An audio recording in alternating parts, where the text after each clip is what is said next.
tayo ngayon ay tuloy ang ating paggagamas. Ayan po. So dito tayo ngayon sa Farmoli. Ito sa mini farm po. Mini farm lang ito. Taniman ng mga saging. So makikita nyo po bandang baba. Malinis na po yan. Yan yung kasama ko yung nanay ng kambal na maggamas. So ngayon, habang wala pa si haring araw, hindi pa sumikat, tuloy natin. So, konti na lang ito guys. Mga 3 oras na lang siguro to. Dito na lang sa bandang taas.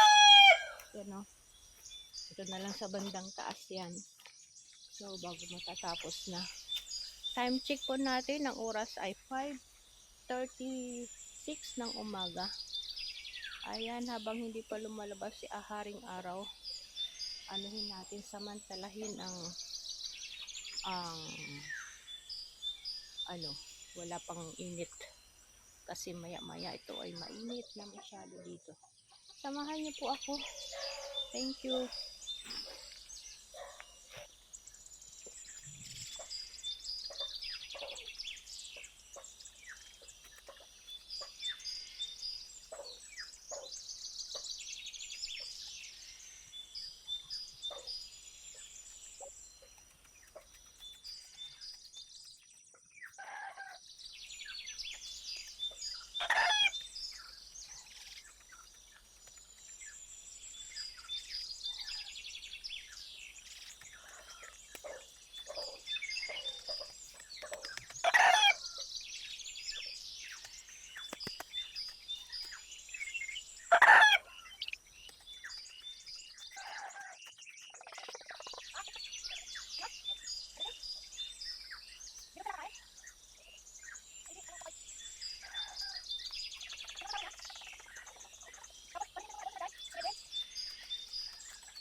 Ayan, lumalabas na si Haring Araw.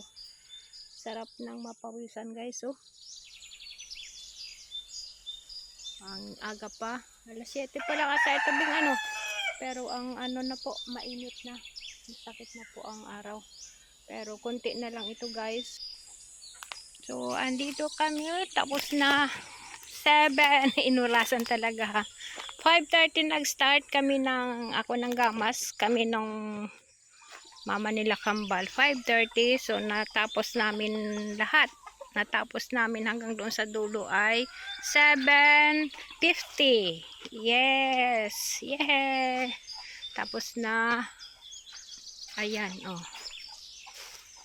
Hanggang doon. Sa dulo. Thank you Lord sa kalakasan. Ang sarap mapawisan. Yan, alas 8 pa lang ngayon pero napakainit na po.